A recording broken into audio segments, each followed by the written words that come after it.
Hi, everybody. Welcome back to Door to Door. We're so excited because this week we are welcoming Meg Cabot. Hi, Meg. Hi, thanks for having me. I'm so excited to be here. We're so excited to have you, and we're excited to talk all about books and the newest in your series, No Offense. First, we'll say hi. I'm Lainey, and then who's here? Well, he's above me on my screen, but not probably not on yours. I'm this way. Yeah, it's all jangled around. Hi, I'm Chris Connolly. I work with Lainey with the HarperCollins Library Marketing team. So good to be here with you, Meg. Thanks for joining us. Thank you. Yes. So I told you before we got on that, you don't need an introduction. Everyone knows you, but I have a little introduction for you. So Meg Cabot's the #1 New York Times bestselling author of over 80 books for both adults and teens tweens, and they have included multiple #1 New York Times bestsellers and selling over 25 million copies worldwide. Princess Diaries series have been published in more than 38 countries and was made into 2 hit films. Meg's numerous other award-winning books include the Mediator series, the Heather Wells mystery, and it goes on and on.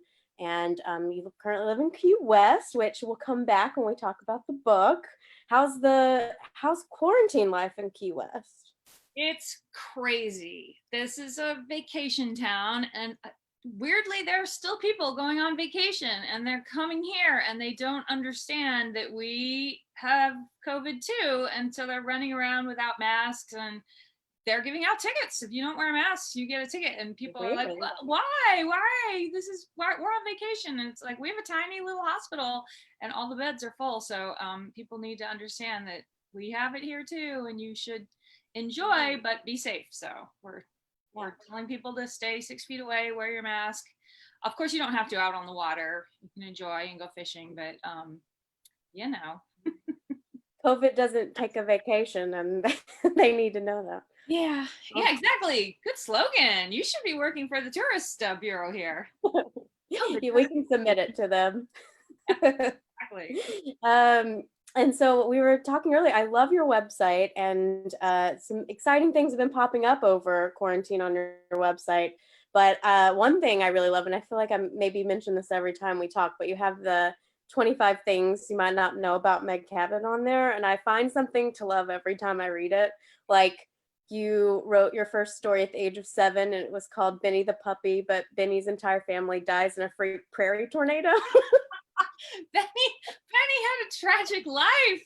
I was dark, I guess, as a kid. I don't know. I had some really dark imaginings going on, but you got to get that story out. Grab the audience. Benny had a lot to talk about. Yeah, I was like a baby Nicholas Sparks or something. I don't know what was going on.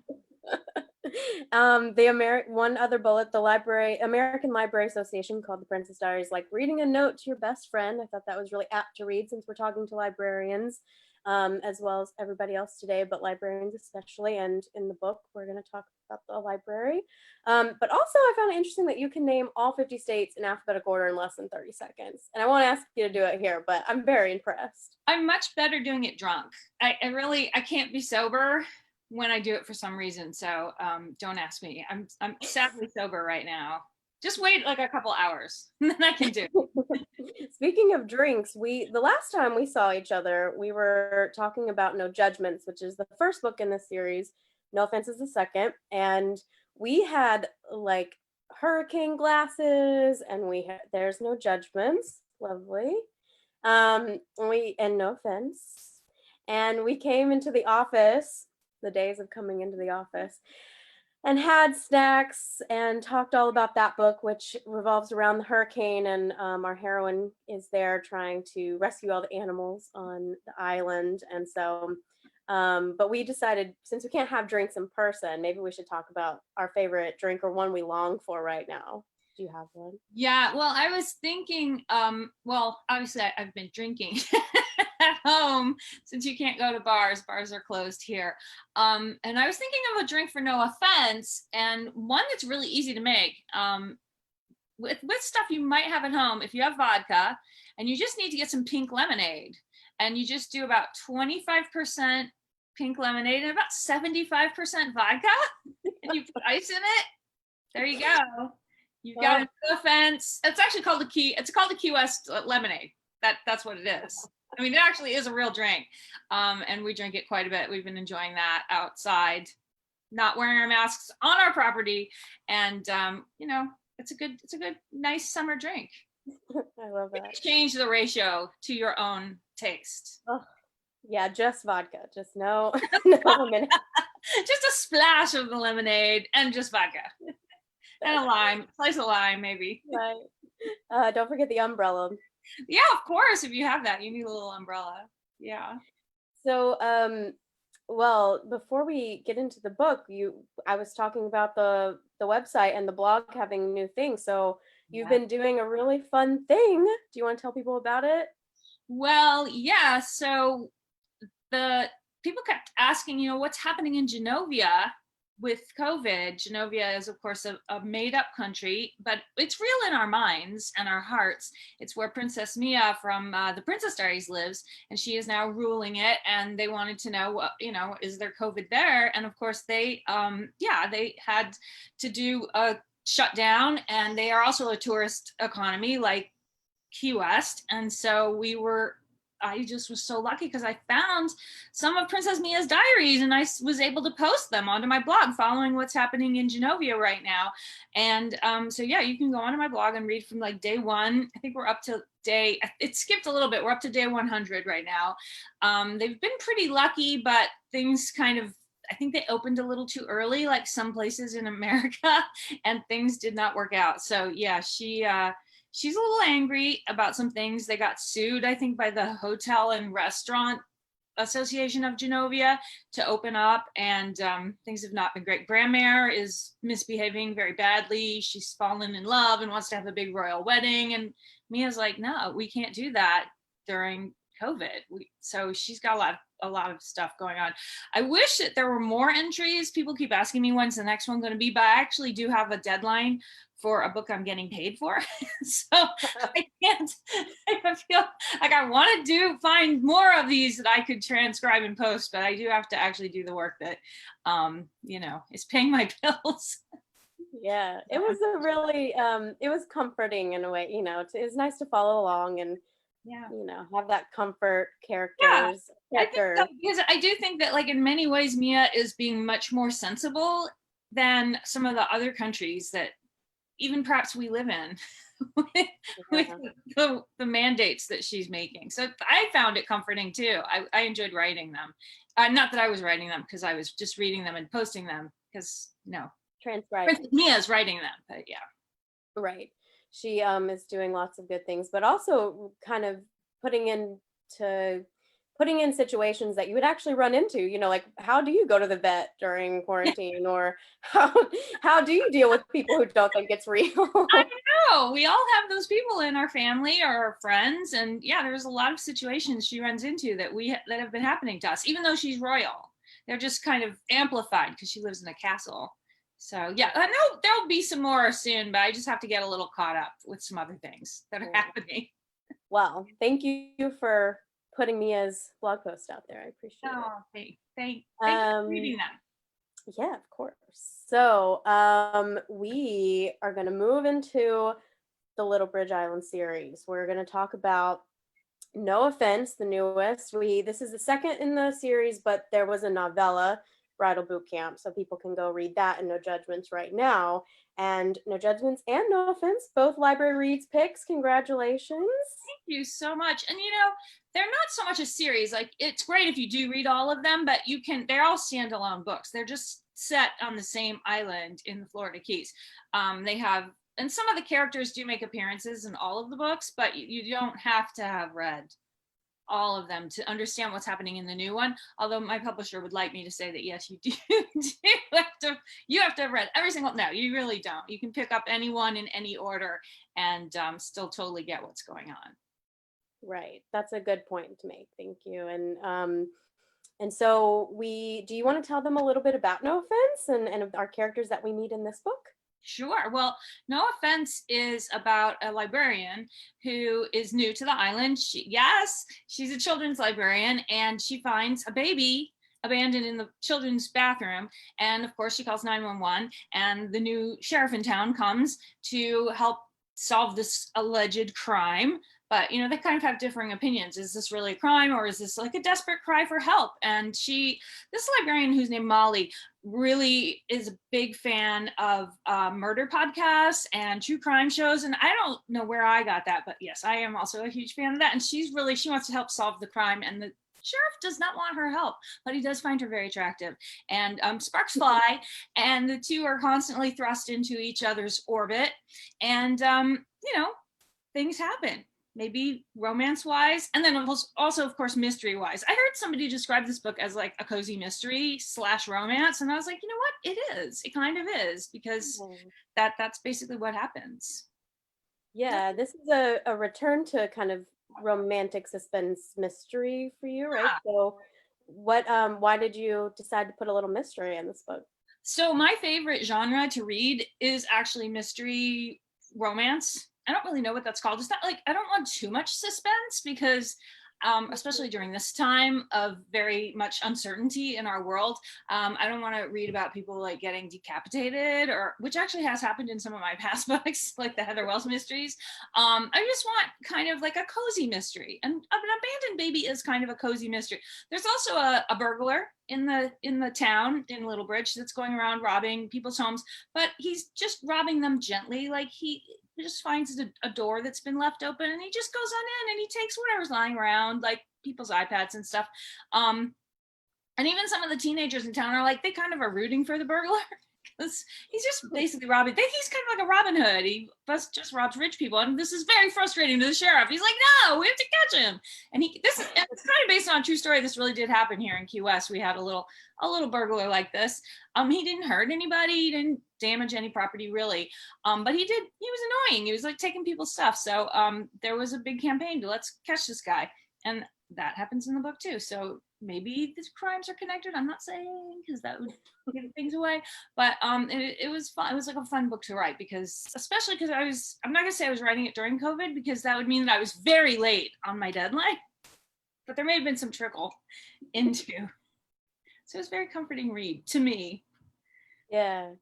So let's talk a little bit about the baby. Why set it up with the baby being at the library? Maybe why is a library a safe place, we might think, to put a baby that needs a home?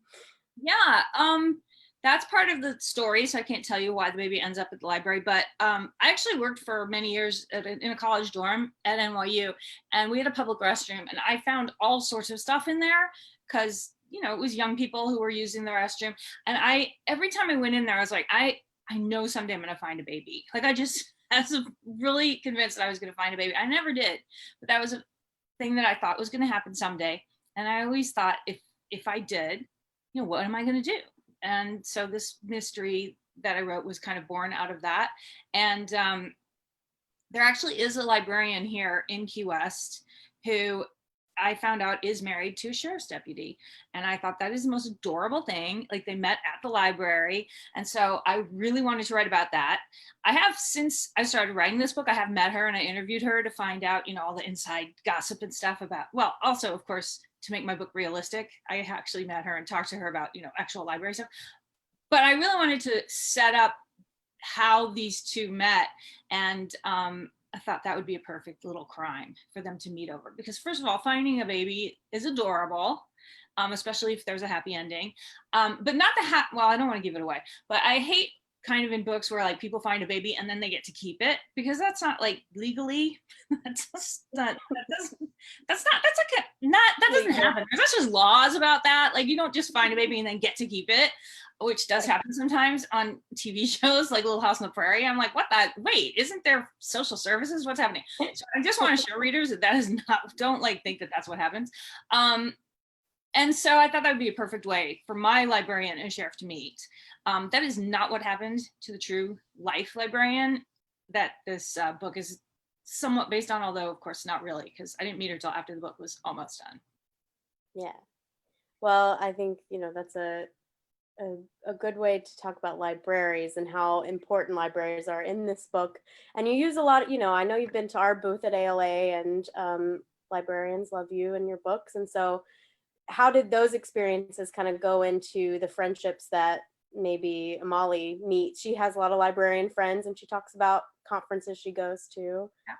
Well, and absolutely. And of course, I was doing a lot of research about it, and the way that kind of the public perceives what librarians do versus what they actually do, especially now, it's so much more basically social services, especially here in Key West, than just, organizing the card catalog or whatever, because you're helping people most of the day is what librarians tend to be doing. And that's, I think, something that a lot of people don't realize, how much you are out there. You're not being the quiet, shy Marion the librarian that people perceive. Well, Marion the librarian, I think, was the one who fought the mummy in the mummy. But I think it's really interesting how when I said I was writing a book with a librarian character, people were like, oh, so she's going to be really shy and she just sits in the library and reads books. And I'm like, that is not at all what librarians do.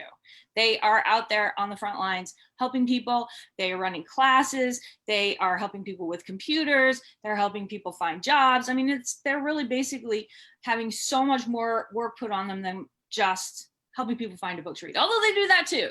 So I really wanted that angle to also be in the book. And then this, of course, poor librarian in my book also finds a baby in the bathroom that she then has to help find its mother or whatever is going to happen to the baby. So it was really interesting. And I did read Susan Orlean's book, the one about the LA library that burned down, which was great because then I also got to see Susan Orlean's Twitter breakdown when she drank. I don't know if you read that or saw her Twitter feed when she drank too much, and so I felt even closer to her because I was like, I love that book, and then also now I love her as an author. So it's been a really fun experience.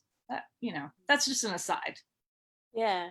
Well, Booklist just reviewed the book and they said, for fun, quick read, but especially for librarians who appreciate all the in-jokes you reliably deliver. So I think people will get a sense of home in that way too.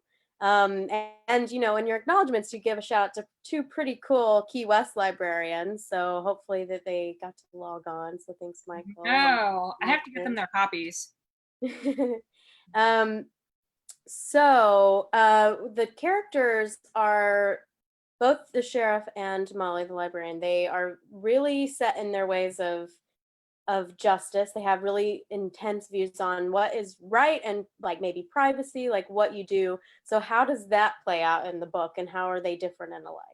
That's a huge issue because, of course, Molly values the privacy of her patrons very, very much. The sheriff has kind of a different view because he believes that a crime has been committed at the library and that she should just hand over the video tape of that alleged crime. And she's like, no, and also, was it a crime? And so right away they're butting heads. And so that was it was fun to write about. My brother is a police sergeant. And so I got to talk to him about that. I talked to some Key West officers a little bit about it and kind of there's some gray areas with all of that. And so it was a lot of kind of philosophical issues that maybe I kind of think some readers haven't thought about before, or I hope now that maybe they will. And how do we best serve the community that we are talking about here? And so it was really interesting to write about and think about. And I love libraries. I've been going to them since I was a little girl. That's really where I developed my love of reading and my love of writing. And I hadn't known so much of this. So it was really a great thing to actually be able to finally write about. I'm sorry, my cat has now joined the chat. We welcome all animals. This is Allie. Allie, say hello. Hello. Oh. Yeah. Of course, there's a cat in this book. We'll let you guys find it. It's yes. Fun. I always got to have a fun animal. Yeah. Speaking of community, in this small community, there's a lot of gossip in both books. they like to know what they think is best. How fun is it writing this small community? I mean, we won't say, it's based on a small town like Key West, but how is it fun to write these gossip mills? Yeah, I mean, I grew up in a small town. Well, Bloomington, Indiana it's a little bigger than Key West, but there was a lot of gossip there growing up. And of course, when I was growing up, there wasn't the internet, so we didn't have Facebook and stuff. But now living in Key West where we do, it's a great thing in some ways because we are able to help people. That when we had the hurricane and in No Judgments, which I write about, how we were able to use social media to help rescue animals. I mean, people who had evacuated and were unable to take their pets with them. Social media was how we were able to get in. I, of course, had very little to do with it, except that my landline was pivotal in being able to connect to people who had left their pets behind and being able to rescue them. But now social media is used to help people contact others who may be having problems, and they use it a lot, in No Offense, to talk about the baby and who could be the baby's mother, but also using it to donate items to the babies for the baby's future. Everybody's very excited about the baby. They want to name the baby. Unfortunately, they name the baby, I think, like Trash Bag Baby, because they think that it's found in a trash bag, which it's not. So that totally scorches through the neighborhood. Everybody wants to adopt the trash bag baby. They want to name the trash bag baby. The sheriff is like, geez, what is happening? And the librarian is horrified that people are calling it the trash bag baby. So that there's some humor to the story too, but it's also, it's quite serious and sad. So they have to straighten that out. Yeah, but also like a lot of heart, there, as you said, there's a lot of, philosophical questions that you have to come up with and figure out why or how you would react. I truly don't know. After reading it, I don't know how I'd react. It would be hard to figure that out. So, well, not just finding it, but different things happen throughout the book. So I think there's a lot of heart to it. And also there's a romance, because we always have to have that. So there's definitely heart on both ends. Yeah. So before we move on, I wanted to show the cover again, but we have a special photo that you gave us that I love so much. And so, well, before we show it, how did, I guess, walk us through the process of the cover. So my editor, Carrie Farron, who I've been working with for years at Harper, she always asks, what do you think that the cover should look like? And I usually have an idea, but I don't know. Sometimes it's hard to find a picture. Like, for instance, for No Judgments, it's the two people standing under the umbrella and it's raining. And there actually was a picture in our QS Citizen of a couple who they got married, and it was right after the hurricane, and it was raining, and they were huddled under the umbrella. And it was just a beautiful picture of them either about to kiss or kissing. And I sent that to Carrie, and she's like, oh my God, yeah, that's perfect, we're going to do that. So when I was writing No Offense, she was like, so what picture do you have? A picture for us from their hometown paper? And I was like, no, there was no picture. I don't know what I'm going to do. So I was like, let me draw you what I think it should look like. I have an idea. So I drew what I thought it should look like. So I think that you have the drawing. Okay. So the problem is I'm not very good at drawing men. And I was really picturing in my head, when I was writing about John, the sheriff, I was picturing the sheriff or the police chief from Stranger Things.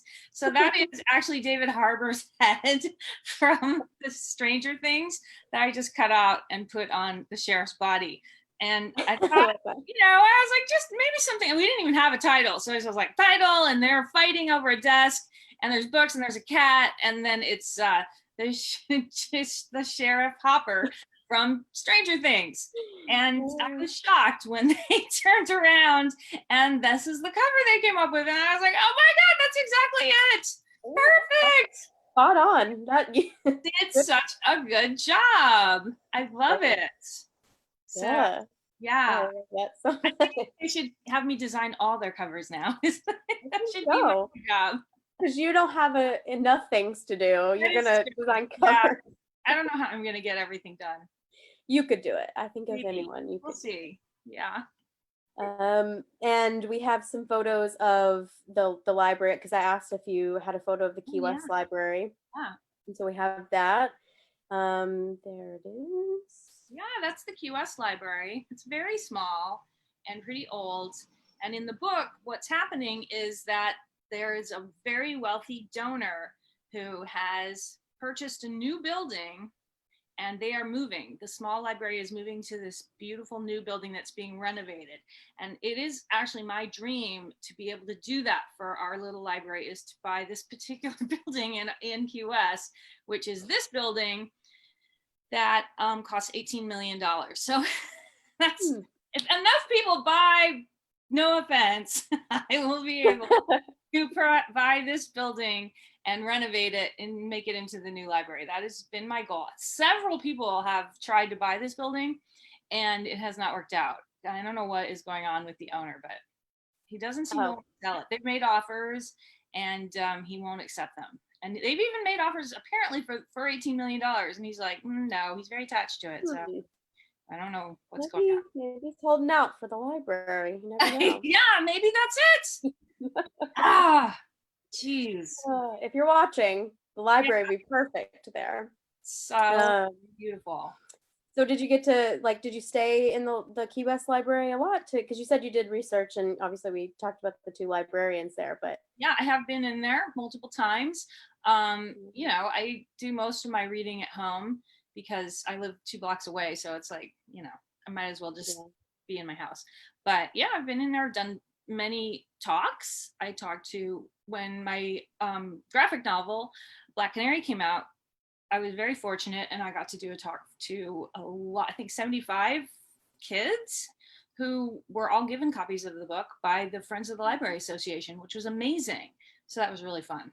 yeah, that's awesome. It's a great library, but I do think that we could make it even better in that building if I could just get it. I have hope. Yeah, and so that's why I wrote about that actually happening. So I think sometimes if you envision it, it could come true.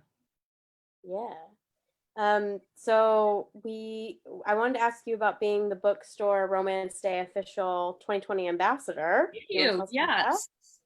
Mhm. Congratulations. Thank you. So August 15th, Saturday, August 15th is Bookstore Romance Day. So we are encouraging everyone on that day to just get in touch with your local indie bookstore and buy a romance.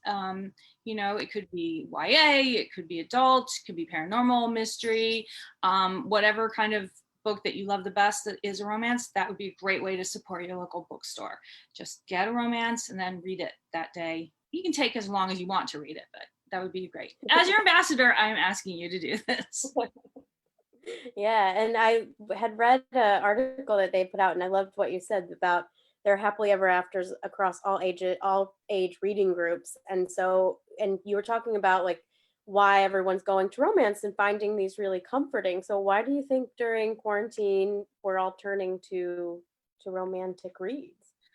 I think that there's just a kind of yearning for some happiness and kind of, I think it also goes along with this wanting there to be some justice and some feeling that we are finally seeing kind of a pot of gold at the end of the rainbow, that there is something good that's going to come out of all of this. And that is what you get with romance. You get a really just okay, finally something good has come. And that's why I love kind of mysteries that have some romance in it, because not only do you get justice, but you get to see some people who are going to have a happy kind of silver lining at the end of the book, which is why I've always loved romance since I was a little kid, except for Benny the puppy, who actually did end up having a good life. His entire family was killed in a tornado. But other than that, you know, that's the drama part. Yeah, you have to have drama, right, until you find the happy ending. And then it's even more satisfying for the reader. You could write a sequel to Benny and he could just be really happy. I mean, same family, but about his new family, yeah. Maybe Benny's little daughter or son, Benny too. Yeah, I think that'd be a great kids book. Not the first part of it, but Benny's redemption, maybe. It's kind of like Twister though, but with dogs. I loved Twister as a kid, and I don't know why. Everybody does. Twister's, they're remaking it totally unnecessarily. They do not need a new Twister because the old one is perfect. Oh no, I don't know if I feel about that. Whatever. Oof. I just lost my train of thought. I was thinking about Twister. Because I blew your mind. Oh, I blew your mind about Twister. No, it's great. And so, Twister, Hurricane, first book, no judgments. There we go.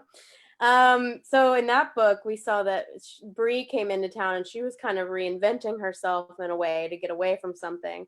And in this book, we have Molly, who is kind of running to something, this new job that she really loves. So why does this island make a perfect sanctuary for these people who are coming in? Yeah, I think that the Florida Keys is just that way. I think it's a place where a lot of people come to reinvent themselves. And I mean, they call it paradise, And I think it's a place where a lot of people go to find what they're looking for, it can be anything. For me, it was a place to really write without having to travel somewhere else to go on vacation. So now I'm like, I'm on vacation all the time, which is why I really slowed down in my writing. It's a wonderful place where people don't judge you. One of my friends says it's where the weird go pro. Key weird, where the weird go pro, because nobody really judges you, and you can just come as you are and be who you are. And I think that that's a wonderful thing. And there are other places like that. I think New York City's like that, and lots of places that I've been to. A lot of college towns are like that. So you don't have to come to the Florida Keys to get that, but it is also a great place with really nice weather, except for the hurricanes. Yeah. That part's not so great, but yeah. And you said that she loves true crime. I don't know if that helps or hurts her some in the book, but she, for the most part, it drives why she wants to figure this mystery out. Sometimes, but you said you like to listen to them as well, right? So any true crime that is like a must-have on your list? I am kind of just generally, I love it all. Of course, I'm one of those people that watches Forensic Files at night to fall asleep, which I think there's a lot of us out there. No, none of us understand like why this is comforting to us, but I think it kind of goes back to at the end, they have caught the person and some justice has been had. And so that is terrible. I mean, for the families that this tragedy has occurred to, but you see that somebody has been held to account for that, and so that's comforting. I like to listen to, there's actually a podcast, it's so meta, that is about true crime shows, where they talk about true crime shows and they analyze the shows, called True Crime Obsessed. I listen to that one and I love it. So you don't have to have watched the true crime movie that they're talking about, but it's hilarious to listen to them. So that's the one I'm listening to right now. I love them. They're actually two Broadway actors who, Broadway is not going on right now, so they've got to do something. So they're watching true crime shows and then podcasting about their feelings about the true crime shows. It's really good. Understand. Yeah. I've heard True Crime Obsessed. They're funny. I haven't heard very many, but I liked what I heard. Yeah. I'm a true crime fan, and I think I'm with Molly. Like, I would totally be in the middle of every investigation. I would want to know exactly, and hopefully all that watching will come in handy one day, and I'll be able to, like she did, pull out some information. Yeah. I think it definitely helped her. But yeah, so Chris, do we have any questions that we want to pull in before? Yeah, we have some questions, a lot of love. I just want to shout out Wendy Wilson Bartlett, who's the collection development manager for Cuyahoga Library in Ohio. And she is literally the best. And she says, we're the weird GoPro. That's Carl Hyacin worthy. Do not mess with Twister. Remember classic Coke. Let's see here.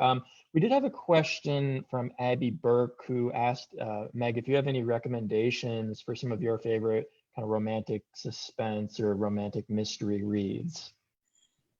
Oh my gosh, I would totally recommend. See, of course, as soon as I'm on here, I can't remember anything. This always happens. I really like, okay, so, I mean, I'm a big fan of, all right, you know what? I will post some after this. I swear I will post some on my Twitter feed or Instagram or whatever. But yeah, I have like a huge bookshelf right behind me that I should just turn around and look at, but no, I will let you know. So many names are floating through my head right now. Do you have any like books you've been reading lately that you? Okay, well, so what I'm reading right now are books that are going to come out. So one of them that I'm reading right now that's really good, but I don't know when it comes out, is by okay, I'll get back to you. Okay. I remember the title, but not the author's name. That's okay. Just a quick note, since we have people watching from all over, including Sao Paulo, Brazil, where Eduardo Jesus says, Meg, I'm your super fan. I would like to say that you are an inspiration to me. And just a note, his favorite characters are Mia Thermopolis from The Princess Diaries and Allie from Avalon High. That's pretty cool, all the way from Brazil. So worldwide fans, which is amazing. Obrigada. Let's see here. Someone asked, what's your favorite, Maureen Roberts asked, what's your favorite thing about living in Key West? The people are just really great. They're such good neighbors, and they all take care of each other. When we were actually here for the hurricane, the story about No Judgments and the girl who saves the animals is based on a true story. A girl came to my door because she heard that I had a landline, and she asked if she could use it to call her mother. And it was because she knew that there were people who had left their pets behind, and she wanted to help them. And she called her mom to say, can you post on Facebook that anyone who has evacuated and has left a pet behind, I will go to your house and I will break in and I will help your pets. And when I overheard this, I said to her, how could people leave and leave their pets behind? And she said, you know what, Meg, we can't judge. We don't know their story. We don't know what happened. It could be some complicated thing. Maybe they left him with their neighbor, and then the neighbor evacuated and left the pet behind. And she's like, no judgments. We have to save the pets. And I was like, oh my God, I got the title for my new book, and this is what I'm writing about. And I totally did. No judgment. It was great. So I just it's not that I love these people because I want to steal their stories and put them in my books, but I love them because they're just so great. That was the kindest thing. And she went out there every day. She had a little hatchet, and she had some Jaws of Life clipper things, and she just would like break into people's houses and rescue their pets. And every time I saw her, she had all these little dogs on leashes, and she was out there. She was this tiny little girl, and that's just one example of how great all these people are. So they're amazing. I think you do justice to both characters in these two books, because you show that, anyone can make a difference if they think that they need to stand up and do the right thing. And I think both characters go through that thought process, but have to make decisions. Life is, well, for Bree, life and death, Mm-hmm. hurricanes coming. So I think you do a really great job showing that. Thank you. Yeah, I try. Yeah. And just to echo, the comfort that you said that people are looking for with books, Anna Marie says, I'm rereading the Princess Diaries series. It's been a great balm for my anxiety disorder, and the audiobook even helped me stave off an attack the other day. I know it sounds weird, but I'm super grateful. Thank you. So that's something. That's really something.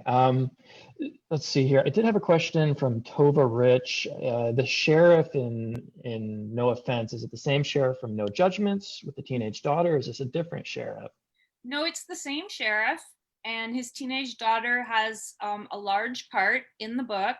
She is on the dance team for the high school, which is called the Snapettes, and they're having a mother-daughter dance recital, but her mother is not in the picture, so she is very anxious for her dad to break the gender barrier and be in the mother-daughter dance recital. And her dad wants to be a good parent, and so he's going to do it. And so that's a big part of how he and Molly, I'm not saying they get together, but maybe she's helping him out with that, because he's not the best dancer, and they've got a lot of books in the library on how to dance, although Molly's like, you might need a video, maybe that would be better for you. So I don't want to give away spoilers. Yeah, I loved that was the first place to look, find all the books on. Yeah. And well, we won't say it, but he does have a connection with another librarian there, and I think it's really, really sweet. Tell everybody how much they mean to you. Exactly. Yeah. Let's see. Priscilla asks, how do you come up with such dreamy, hunky love interests? They're all perfect men, but also they're so different from each other. I don't think they're perfect. They all have some, they have, like anyone, they have good qualities, and they also have some bad qualities that aren't so great. But I think what works is that they tend to find the one woman out there who, can put up with their nonsense. So, and I think that that's true for everybody. I think that, you just have to find the person, and there may be more than one, as we've pointed out. You don't just have one perfect person out there for you. You just have to find, the one that you can hang out with, who's not going to drive you crazy, especially during COVID. So like everybody, and none of us are perfect either. So we all have things that maybe aren't so great. Since I've been home, I've been eating a lot, but I'm married to a chef, so it's working out. So it's been really good, I have to say, except for the whole, pandemic. That part's not so good. But that's a good person to be with, a chef. No. Yeah. Yeah. Choose only wisely. eat so much. Yeah. Can only do so many meals. Good to have that. Yeah. Let's see. Rachel wants a Heather Wells TV series. Do you see that happening? I'm not gonna say, because if I talk about it, it always puts a jinx on it, but fingers crossed. The problem is that right now, due to the pandemic, nobody's filming anything. So there are quite a few movie deals, TV stuff that could be happening, but everything's on hold until we see, maybe get a vaccine. So unfortunately, we'll just have to wait and see. But yeah, I would love that too. That would be great. Let's see. Any plans for a third book in the Little Bridge series? I don't know if we can talk about that either. Oh yeah, we can talk about that. Yay. That's the book that I have that's due. that I'm currently not working on at all. No, I am. I'm totally working on it. But that's the one that I need to stop maybe translating so many Princess Diaries entries and get to work on, because that's due. So yes, there is going to be a third book, and I can tell you a little bit about it if you want to hear. Oh, I'm sure they would love it. I'm coughing because I've been taught. This is the most I've talked in so long. So the third book in the series. So we've talked about how there's this new library in Little Bridge, and the next thing that's going to happen is they want to put on a book festival. They're very excited to put on a book festival and bring a lot of authors into town. So yeah, that is what we're hoping is going to happen. And then COVID happened, and so I don't know. No, this is going to take place either before or after that is all solved. So yeah, there's a big book festival, and it's going to bring a lot of fans and authors and all the characters from the previous books all together at the library for this big book festival. And there's going to be some romance and just a lot of fun things. Maybe a crime, I don't know. Not a murder though. A little crime, maybe. A murder in the book that they're selling. Yeah. Everybody's going to be there. You're all welcome to come. Well, I have a question. I'm intrigued because we've talked to a few authors on here who have said that those conversations around, like, do you put coronavirus in your book, or I don't know, how do you navigate those thoughts of what do you do? I mean, I guess we're in the middle of it, so it's hard. Yeah, it's really hard because I have stumbled across that. Like, I was just writing a scene where the heroine meets someone and she goes to shake his hand, and I'm like, oh, will we do that? I don't know. So it's interesting. So we are going to have to navigate that. Or will you even have just quick, easy sex anymore? No. But what's been really interesting in my neighborhood is that there has been romance. Like, kids who have come home from college or have been furloughed from their jobs have actually been hooking up. Like, carefully, so, like, doing social distance dating, and then once they turn out to be have quarantines and stuff, that there's been some very sweet little love matches. So my faith in romance has been totally restored, and I'm actually gonna have an article coming out about that, so you guys can check for it. I'll let you know. And I'm very excited. So I feel like there is some hope. Yeah. And that's what romance is all about, is hope. Yeah. Okay, well, before we wrap up, is there any last minute burning questions that we have? Just love, all the love. I think that's the takeaway here. Just people throughout all your books, people find comfort and appreciation and love. Yeah, it's fantastic. Oh, and I guess just a shout out, we have a birthday from Beatriz Favero. It's my birthday, and it made my day a lot better. I grew up reading Princess Diaries, and I still read her books when I need comfort. So there you go. Good. Happy birthday. A lot of people saying that they're sad they're not going to be able to see you in person, book tours and stuff like that. But I'm glad we got to talk on here and talk all about the book. It's very fun. Also, I mean, we're a little biased because we love the library, but we also revealed the cover on our website, which was super exciting. Great. We had a little library card that was really fun. I don't know if we can show that. I will share that. Sorry, I might have jumped to a link pretty quickly, but no, that's cool. Yeah, here's this was the reveal. Yeah, that was fun. Did And the cover then reveal. The library, library card. That was so fun. Yeah. So, this book has been listed. Well, like I said, it was an August Library Reads pick, and it's also listed on BuzzFeed's 28 romance novels pick up this summer. Pop Sugar's These 20 New Romance Books will turn up the heat on your summer. And so everyone's loving it so much. And again, congratulations on the Library Reads pick. You submitted a little statement for us to read on the podcast, so everybody can check that out. And please check out both No Judgments and Bridal Boot Camp. You can get that now, but also check out No Offense. It's out August 11th, right around the corner. Yeah.